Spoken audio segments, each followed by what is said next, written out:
nascer como o sol.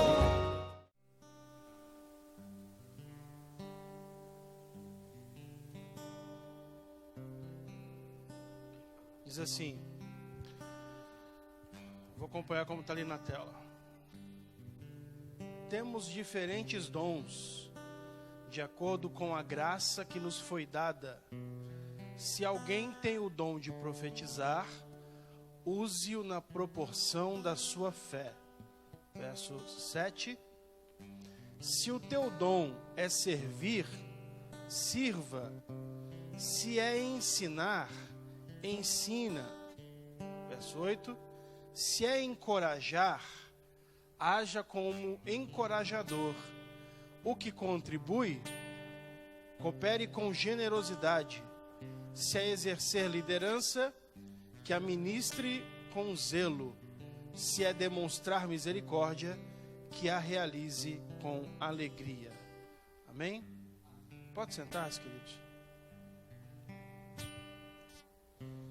A versão corrigida fiel, chamada ACF, no versículo 7 fala: se é ministério, seja em ministrar. Se é ensinar, haja dedicação ao ensino. Então, na terça-feira passada, o pastor Nildo ministrou aqui sobre o dom de servir, né? O dom de profetizar e o dom de servir, que é o dom da diaconia. E trouxe uma palavra com muito esmero. Eu queria falar um pouquinho sobre o dom do ensino, o dom de ensinar. Eu prometo a você que eu vou tentar entregar o máximo que eu puder no tempo que nós temos. Tá? O máximo que eu puder no tempo que nós temos disponível aqui. Primeira coisa que a gente precisa entender é que parece que não, né? Parece que não. Mas Paulo fala que existe algumas pessoas que têm o dom para ensinar, que têm o dom para explicar a palavra. Então ali ele está falando sobre profetizar. Olha só, primeiro ele fala: se o seu dom é profetizar, faça isso segundo a medida da fé. Se o seu dom é servir, ou o dom do diaconato, o dom da diaconia, se o seu dom é servir, que sirva, que você faça isso, que você cumpra esse dom, servindo o corpo, servindo o reino, servindo a igreja. E ele fala: se é ensinar, ensine, ou, como diz aqui, haja dedicação ao ensino. Haja dedicação ao ensino. Eu queria fazer um parêntese aqui, deixar uma ênfase, para explicar que no início da igreja, no começo da igreja, lá em Atos capítulo 2 em diante, nós vamos ter apenas 2 tipos de funções na igreja, que são os líderes da igreja, os apóstolos, aqueles que ensinavam a igreja, aqueles que davam o direcionamento para a igreja, aqueles que ouviram de Jesus e repassavam o ensinamento de Jesus à igreja. Tanto é que a palavra fala em Atos 2:42 que eles perseveravam, a igreja perseverava no ensino dos apóstolos, na doutrina dos apóstolos, ou seja, aquilo que os apóstolos ensinavam para a igreja. E depois, com o crescimento da igreja, surgiu a necessidade de se ter uma outra função, que foi qual função que foi? A função de servir, a função dos diáconos.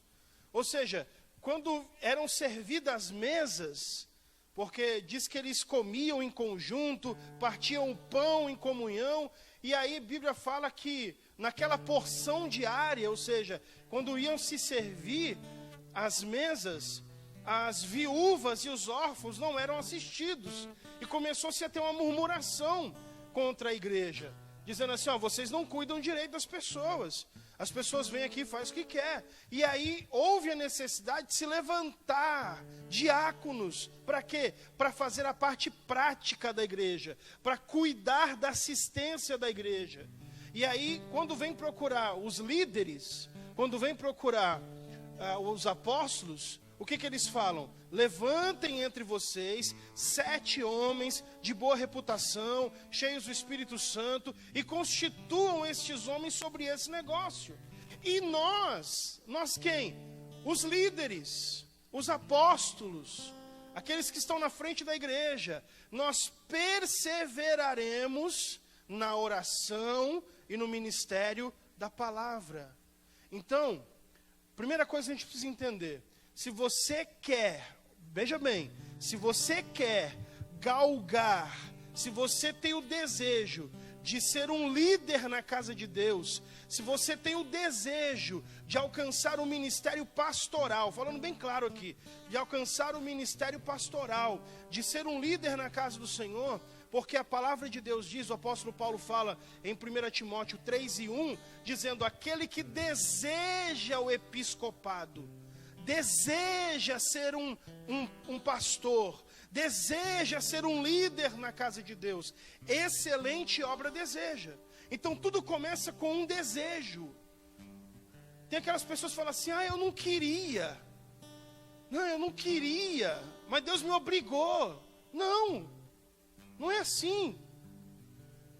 O apóstolo Paulo fala, aquele que deseja o episcopado, deseja o pastorado, deseja ser um líder na casa de Deus, excelente obra deseja. Aí agora ele vai falar sobre as atribuições, quais são as características.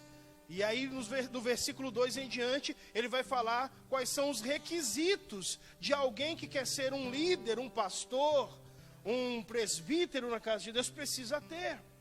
Mas tudo começa com um desejo. Por isso que é chamado. Você sente o chamado no seu coração, a chamada de Deus para o ministério no seu coração. Então, se você quer, se você tem o desejo de chegar ao pastorado, de ser um líder na casa de Deus, você precisa entender que o papel principal do líder é o papel do ensino. Do ensino. Por isso que no versículo 7 ele fala, se é servir, sirva. Se é diaconia, exerça o diaconato. Se é ensinar, ensine. Ou haja dedicação ao ensino. E mesmo aquele que tem o dom de ensinar, precisa se dedicar ao ensino. Primeira coisa que a gente precisa entender, o que é ensinar? O que é ensinar? Tem algumas definições para ensinar.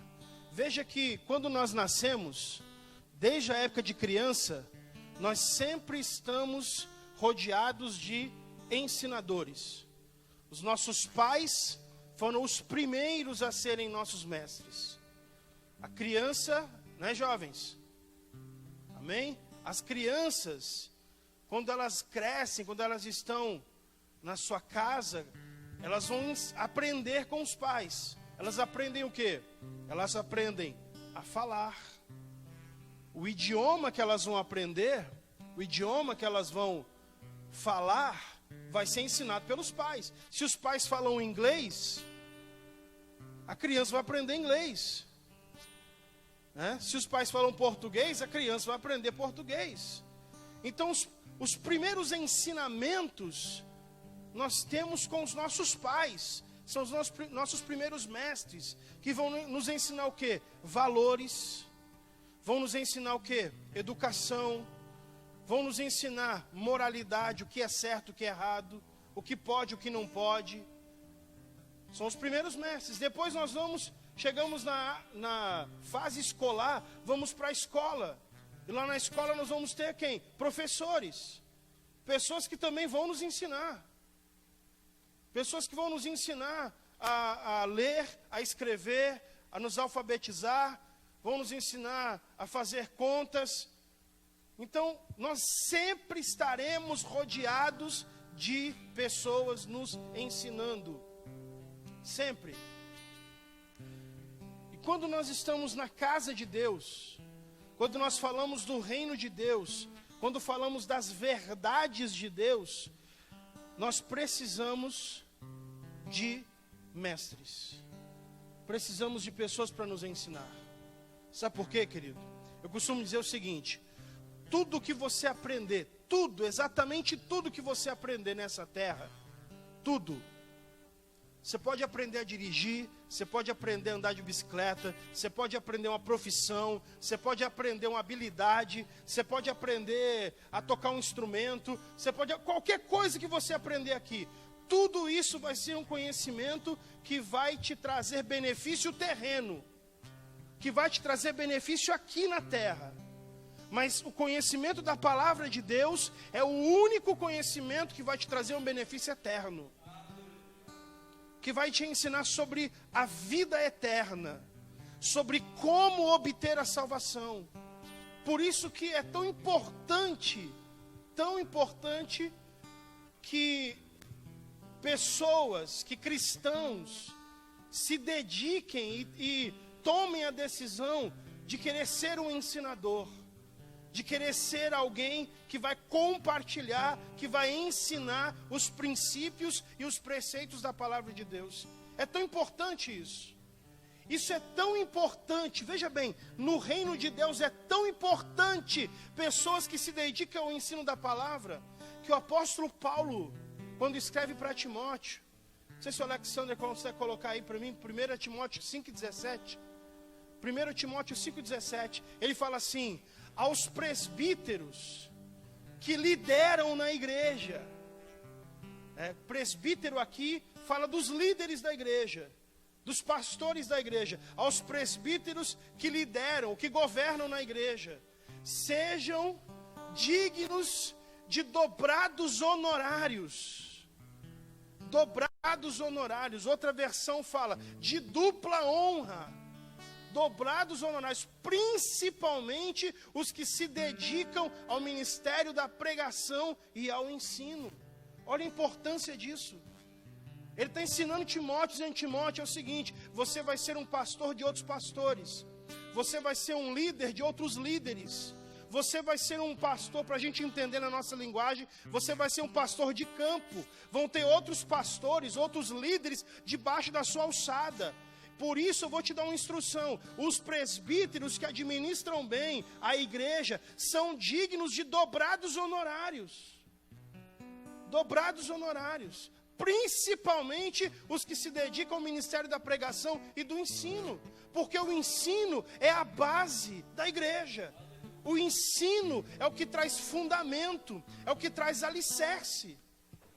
Jesus falou em Mateus capítulo 7, se eu não me engano, verso 24, o verso 32, quando ele fala assim: olha, aquele que ouve as minhas palavras e as pratica, obrigado, varão, 24, assim todo aquele que ouve as minhas palavras e as pratica, será comparado a um homem sábio, que construiu a sua casa sobre a rocha. Ou seja, as palavras de Jesus, o ensino de Jesus, aquilo que Jesus ensinou, se nós ouvirmos o ensino e praticarmos, nós estamos colocando o quê? Fundamento na nossa vida espiritual.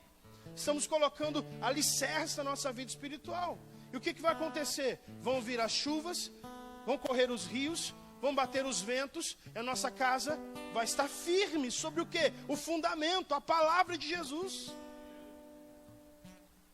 Por isso que você vê muitas vezes pessoas que até têm muitos dons espirituais, pessoas que até são muito avivadas às vezes, pessoas que até gostam muito da manifestação pentecostal, da manifestação do Espírito Santo, profecia, línguas estranhas, mas são pessoas que às vezes não têm firmeza.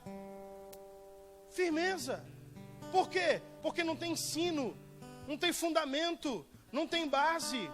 E é o ensino da palavra que vai trazer fundamento, alicerce, que vai fazer com que mesmo que os ventos as tempestades e as dificuldades cheguem, você vai continuar firme na presença de Deus. O que é ensinar? Existem algumas definições para ensino, para ensinar, para o verbo ensinar. Primeiro, ensinar é transmitir conhecimento. Bom, uma das definições é transmitir conhecimento. Então eu tenho um conhecimento, e aí aquele conhecimento você transmite para uma outra pessoa. Certo? Sim ou não? Então, uma das definições de ensino é transmitir conhecimento a outra pessoa. Agora, tem uma definição de ensino, que essa definição eu aprendi quando eu tinha 19 anos de idade. Eu dava aula na escola dominical, na igreja onde eu congregava. Eu não era pastor, tinha 19 anos, não era pastor, mas já gostava muito da área do ensino, da área da palavra. E os alunos da escola dominical, no dia do professor, dia 15 de outubro, me deram um livro. E esse livro mudou a minha mentalidade. Chama-se As 7 Leis do Aprendizado, do Dr. Bruce Wilkinson. Eu li esse livro e esse livro mudou a minha mentalidade em relação ao ensino. E um dos pontos que esse livro aborda sobre a definição do que é ensino, ele fala o seguinte: ensinar é fazer alguém aprender. Ensinar é fazer alguém aprender.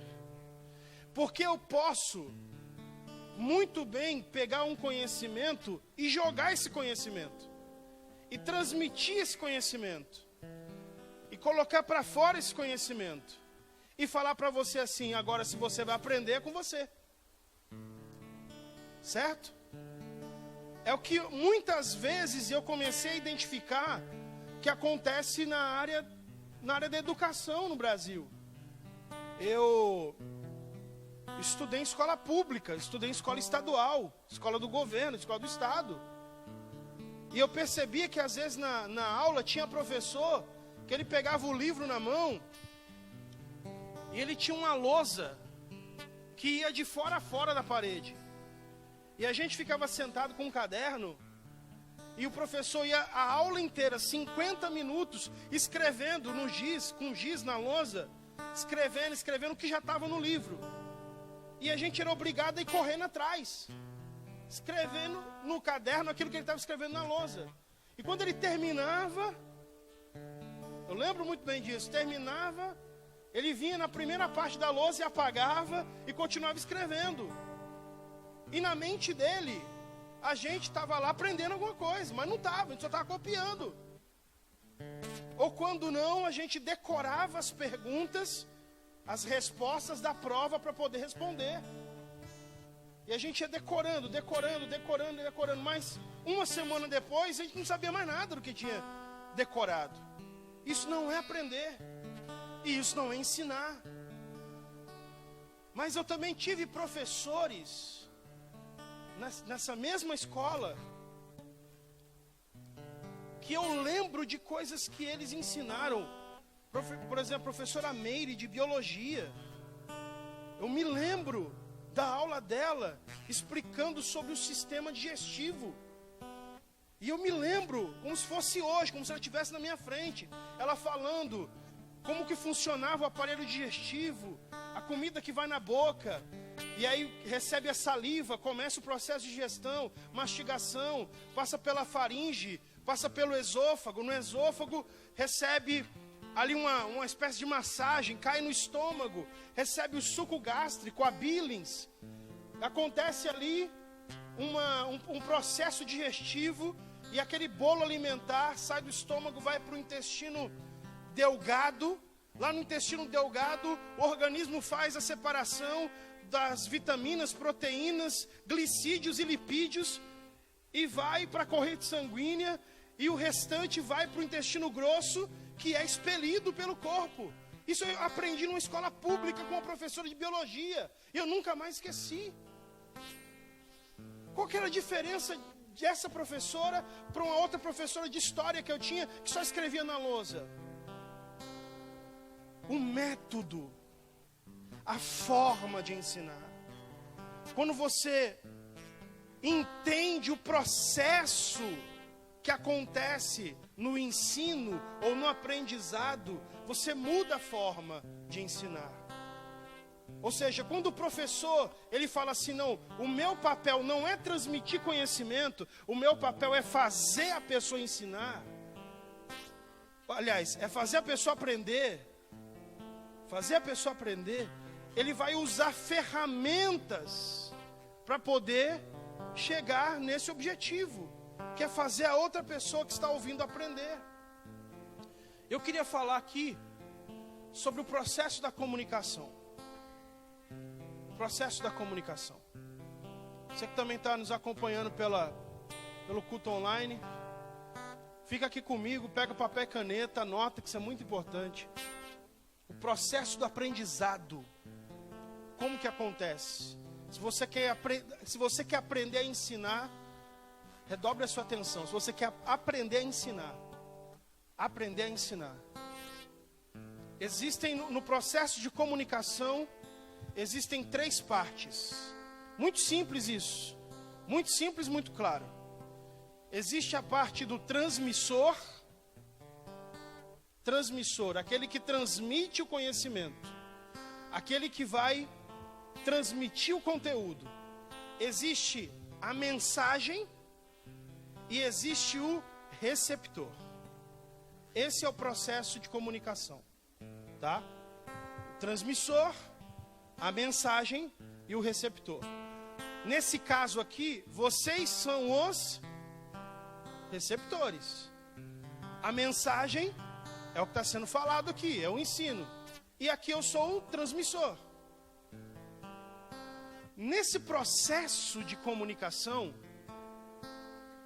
a responsabilidade do aprendizado está sobre os ombros do transmissor.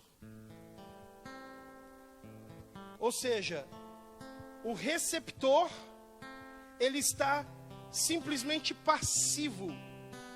O receptor, ele está apenas recebendo a mensagem. Não há nenhuma ação, entende? Nesse processo. Ou seja, o processo da comunicação está sobre os ombros do receptor, de quem está transmitindo a mensagem. Por isso, a importância de você fazer uma comunicação correta. E eu poderia falar aqui das 3 partes individual, as características das 3 partes. Mas eu quero me ater aqui ao receptor. No caso, vocês. No caso, aqueles que vão ouvir vocês quando vocês estiverem ensinando. No caso, aqueles que serão seus ouvintes e que vocês vão fazê-los aprender quando vocês estiverem comunicando. Primeira característica do receptor. O receptor, ele está passivo.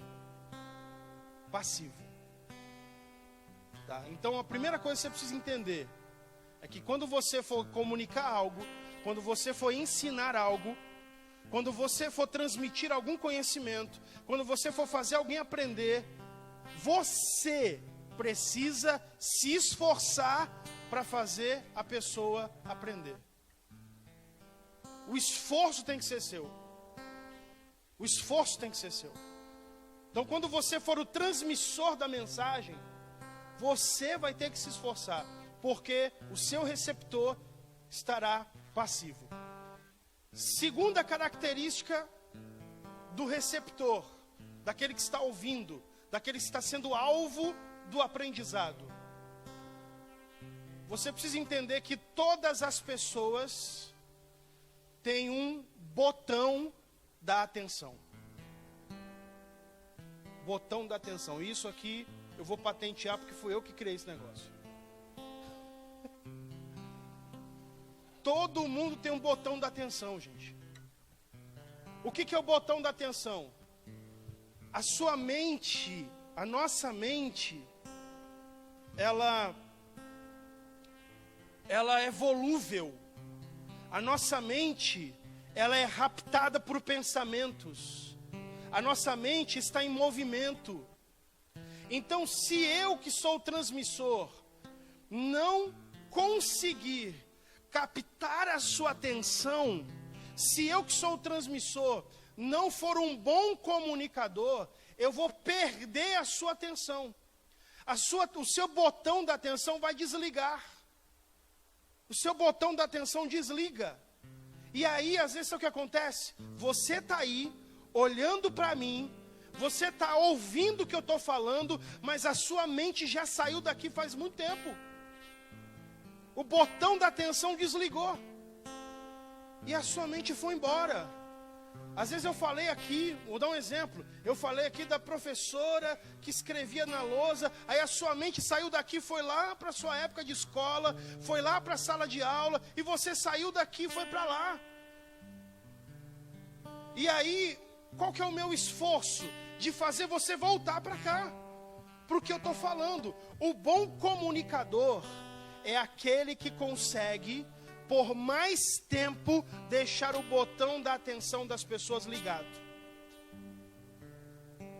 O bom comunicador, o bom transmissor, é aquele que por mais tempo consegue deixar o botão da atenção das pessoas no on, no ligado.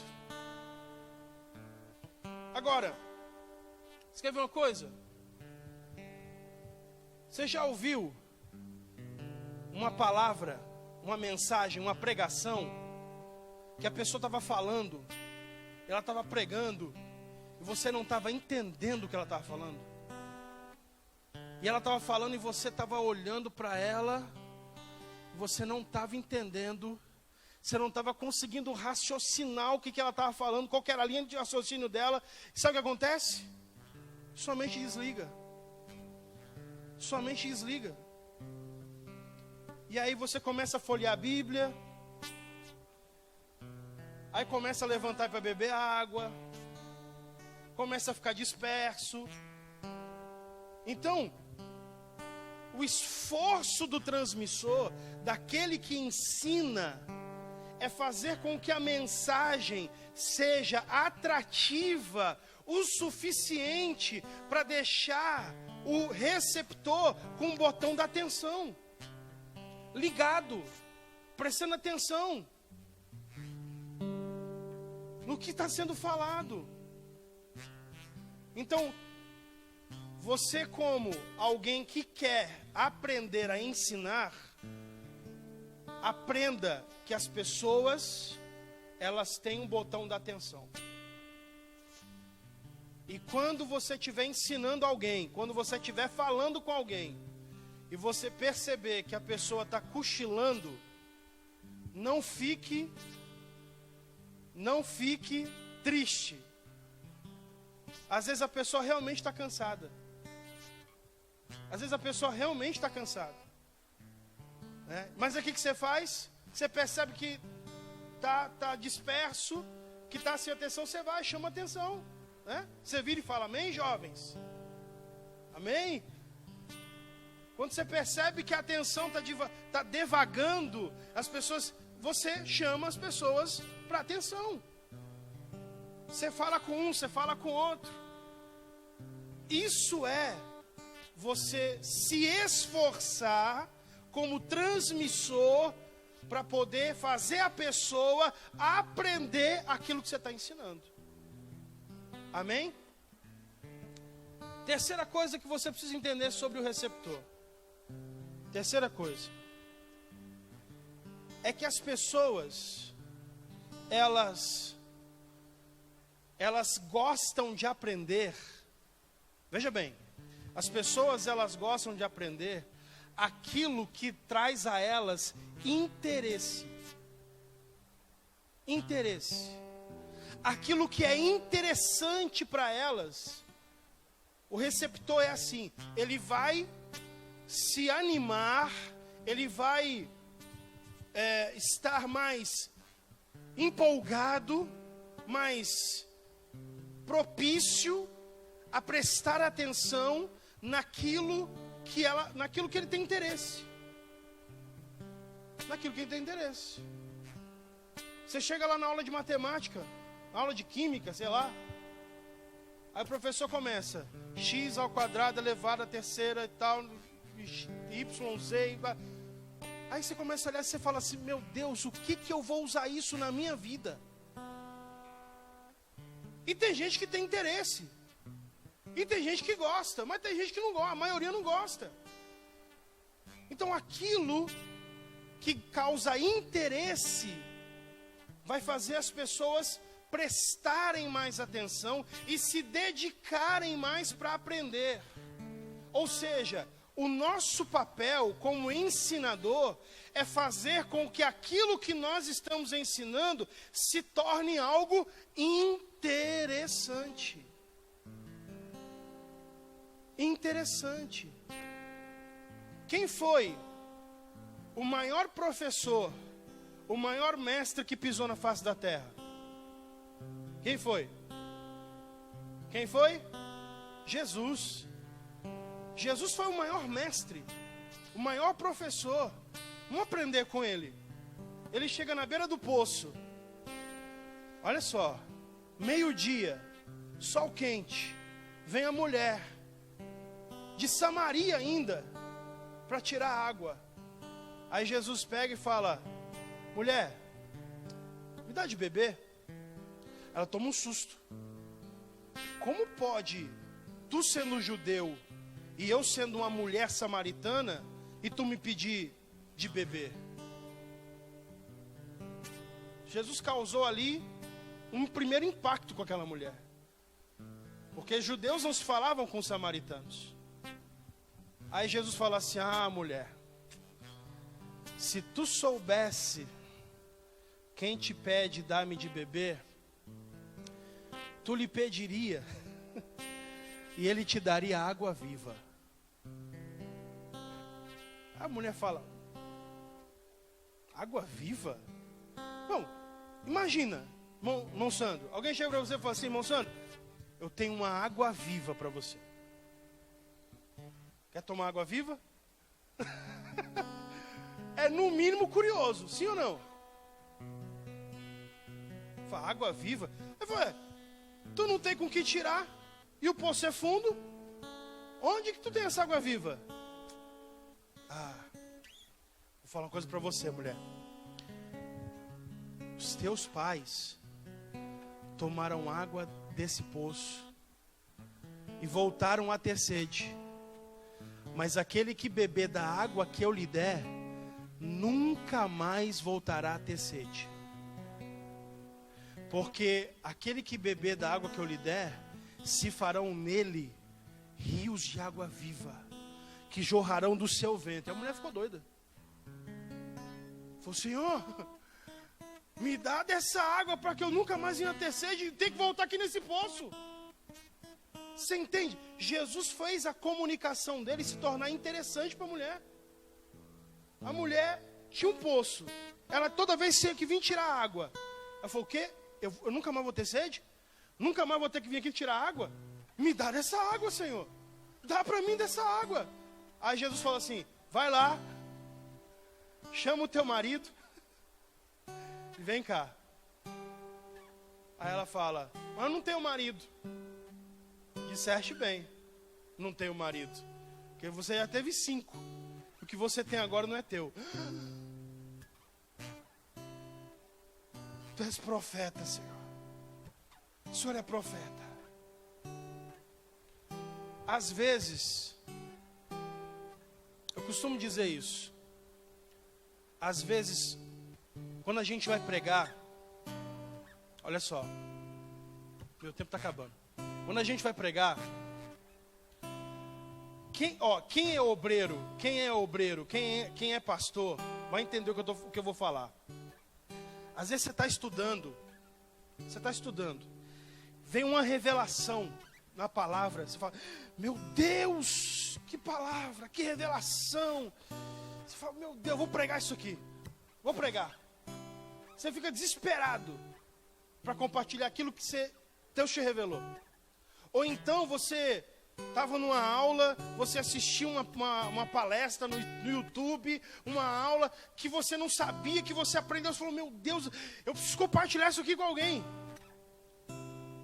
Aí a pessoa vem pregar, e ela começa a falar tanta coisa. Não, porque lá Jesus mandou encher as talhas, e as talhas tinham não sei quantos litros, e as talhas eram feitas de barro e não sei o que, e tinha pedra, e era colocado no forno, e ele quer dar tanto detalhe do negócio. E quem está ouvindo fala assim, o que isso vai fazer de diferença na minha vida? O que isso vai fazer de saber quantos litros, que era um metreta, 6 metretas, não sei quanto que era lá. E aí as metretas eram a medida, não sei quantos litros, quanto o tamanho da arca que tinha de comprimento, de largura, de altura.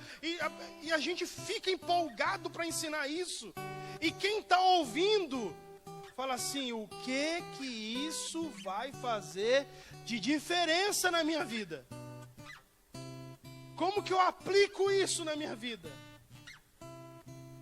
Como que eu aplico isso? Eu vou sair daqui, vou para minha casa, e como que eu vou aplicar essa palavra? Entende?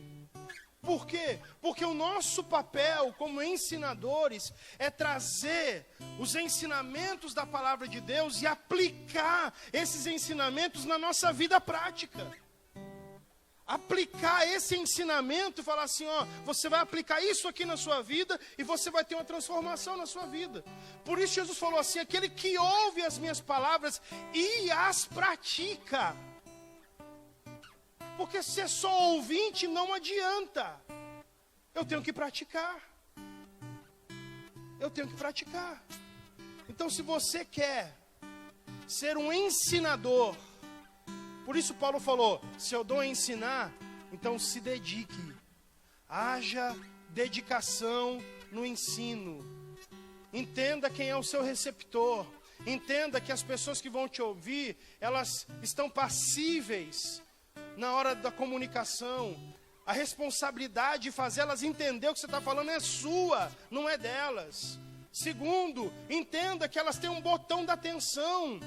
A mente delas está em constante movimento. Você precisa se esforçar para chamar a atenção delas, para prender a atenção delas. Terceiro, faça a sua comunicação se tornar interessante. Faça as pessoas quererem ouvir mais de você. Foi o resultado que a mulher samaritana teve quando ouviu Jesus. Senhor, me fala mais sobre isso. É água viva? Vai matar minha sede? Nunca mais vou ter sede? Me conta mais, eu quero saber mais. Quando você luta, se esforça para fazer a sua mensagem, a sua comunicação ser mais interessante, as pessoas vão querer te ouvir mais. Você quer ver uma coisa? Comecei um projeto do curso de capelania. Começou ano passado, se estendeu para 2021. O Miranda já participou. O Paulo já participou. Ô Paulo, 5 horas de aula. Começa 2 da tarde e vai até 7 da noite. 5 horas de aula. 5 horas falando. Tá, tudo bem, tem um intervalo para um café. A gente coloca alguns vídeos para interagir. Resumindo, são um pouco mais de 4 horas falando. Eu te pergunto, imagina se eu fizesse uma aula chata. Uma aula que todo mundo fica, meu Deus do céu, esse negócio não vai acabar nunca. Dá logo esse certificado para mim ir embora.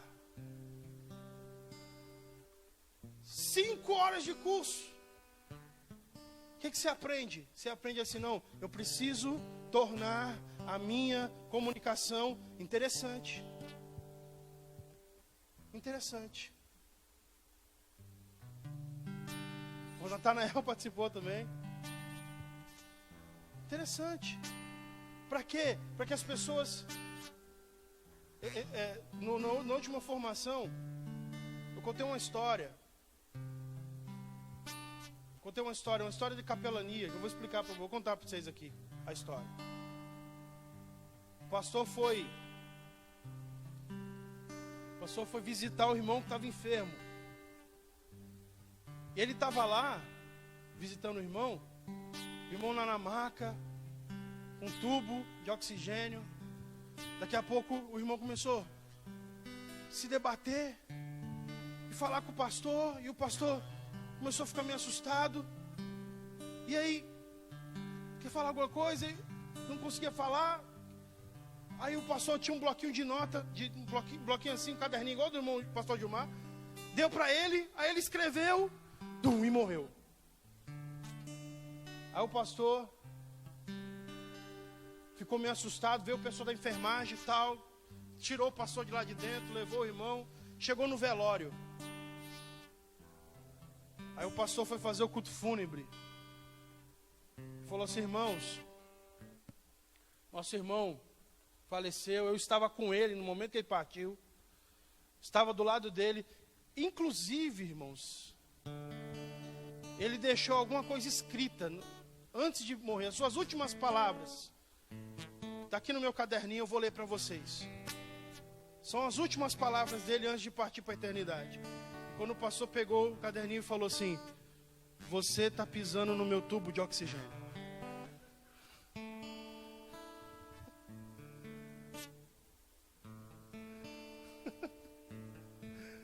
É brincadeira, gente. Brincadeira. Mas é uma coisa que a gente ensina lá. Foi, irmão, quando você for orar por alguém, visitar alguém, cuidado. Cuidado pra você não esbarrar num fio, esbarrar na parede, vai orar para esbarrar no negócio, pico, né? Aí o que a gente faz? A gente conta histórias engraçadas para fazer o ambiente ficar mais leve, para fazer o ambiente ficar mais tranquilo. Para quê? Porque são 5 horas. Você tem que trazer oxigênio, ar. Em último lugar, eu vou encerrar, porque o meu tempo já estourou, já acabou. Receptor. Primeiro, saiba que o receptor está sempre passível. Responsabilidade é sua. Segundo, ele tem um botão da atenção, ele vai ligar e desligar. Você precisa fazer com que ele esteja com a atenção ligada. Terceiro, faça a sua comunicação se tornar interessante, para que ele queira ouvir mais. Quarto e último lugar, quem sabe um outro dia eu falo aqui sobre a mensagem e o transmissor. Saiba que as pessoas são emocionais. As pessoas são emocionais. Ou seja, se as pessoas são emocionais, a minha comunicação tem que falar a razão das pessoas, mas também precisa falar a emoção delas. O meu ensino precisa falar a razão das pessoas, mas também precisa falar a emoção das pessoas. Vamos aprender com Jesus. 3 minutos e eu acabo. Jesus chega no Sermão da Montanha. Ó, o mestre do ensino. Jesus chega no Sermão da Montanha. A multidão está ali. Jesus está em cima, porque a tecnologia de Jesus não tinha microfone, não tinha amplificador, não tinha som, não tinha internet para transmitir ao vivo. Qual que era a tecnologia que Jesus usava? A tecnologia do vento. Ele ficava em cima, o vento que descia levava a voz dele para a multidão. Então Jesus começa a ensinar. Olha como Jesus começa o sermão. Bem-aventurados são vocês que choram, porque vocês serão consolados. Bem-aventurados são vocês, os limpos de coração, porque vocês verão a Deus. Jesus vai falando com a emoção das pessoas. Jesus vai falando com o coração das pessoas. Aí quando Jesus dá essa introdução, Jesus começa a falar: bom, agora eu vou falar uma coisa para vocês. Vocês são a luz do mundo. Vocês são o sal da terra. As pessoas têm que olhar para vocês e ver as boas obras. Aí Jesus começa. Vocês têm ouvido, não matarás, mas se você odiar o seu irmão, você vai ser, já é réu para ser condenado.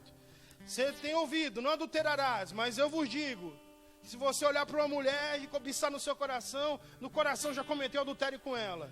Ó, vocês têm ouvido, Jesus vem e desce a madeira, desce. Aí depois Jesus para e fala: olhem para as aves dos céus. Olhem para os lírios do campo. Não trabalham, nem fiam, todavia o vosso Pai as alimenta e sustenta. E vocês não valem muito mais do que as aves? Você entende? É o método sanduíche. Pão, recheio e pão. Jesus vem, fala ao coração. Depois Jesus vem, desce a marreta. Aí Jesus vem e termina. Dizendo: mas buscai primeiro o reino dos céus e a sua justiça, e todas essas coisas vos serão acrescentadas. Então fale a razão, mas fale ao coração. Você sabe por quê? Que o pastor Cláudio Duarte é considerado a maior autoridade para ministrar para casais no Brasil e até fora do Brasil, hoje, no meio cristão, no meio evangélico? Sabe por quê? Porque ele faz as pessoas rir. Só por isso. Ele fala a mesma coisa, ele ensina a mesma coisa, a palavra é a mesma, mas a forma dele comunicar mexe com a emoção das pessoas. As pessoas riem, as pessoas abrem um sorriso, e quando você faz as pessoas rir, quando você mexe com a emoção das pessoas, as pessoas baixam a guarda. As pessoas elas baixam as suas defesas. Então, aquilo que você comunica vai causar uma emoção nas pessoas. Pode ser uma emoção ruim, ou pode ser uma emoção boa. Se aquilo que você falar causar uma emoção negativa, as pessoas vão se armar. As pessoas não vão querer ouvir mais. Se a gente só tiver uma comunicação, de pancada, e muita gente fala, né? Pensa que exortar, que seria o outro dom, o dom de exortar. Pensa que exortar é madeira? Não é. A palavra exortar significa motivar, animar, colocar para frente, para cima. Então fale a razão, mas fale ao coração. Deus abençoe. Se coloque de pé. Quero orar por você. Vamos encerrar essa mensagem, esse estudo sem orar. E lembre-se, se você deseja o episcopado, excelente obra deseja. Tudo começa com desejo. Desejo de ser usado por Deus para ensinar e comunicar o Evangelho às pessoas. Pai querido, em nome de Jesus, que está a tua igreja, que estão teus filhos, Senhor, aqui presentes, e aqueles que nos acompanham também pela internet. Ó Deus, que nasça no coração, Senhor, de cada pessoa o desejo, Senhor, e a vontade, Senhor, de ensinar a tua palavra. Meu Deus, de compartilhar o conhecimento da tua palavra. Meu Deus, e que o Senhor possa levantar, Senhor, no meio do teu povo, no meio da tua igreja, líderes, ensinadores.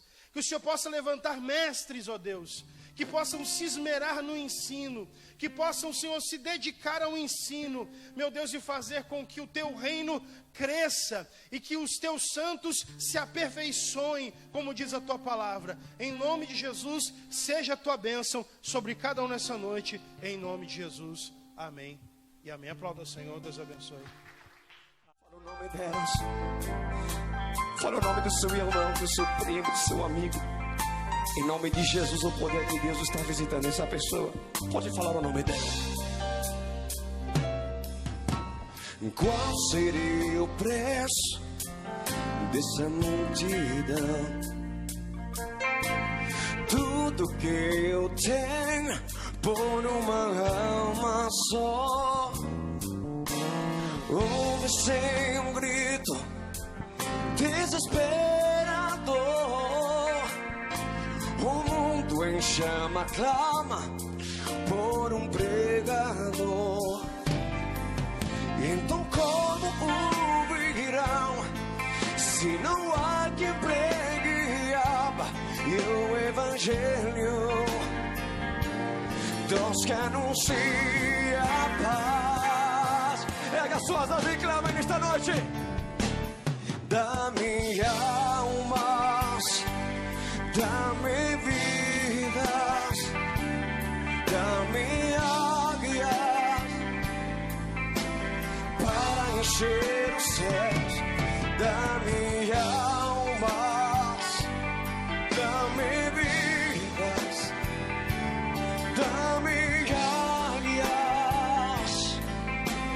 para encher os céus.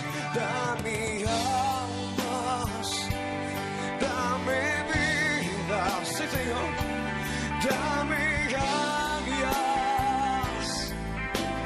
para encher o céu. Eu queria que tu declara comigo nesta noite. Dá-me almas, dá-me vidas, dá-me águias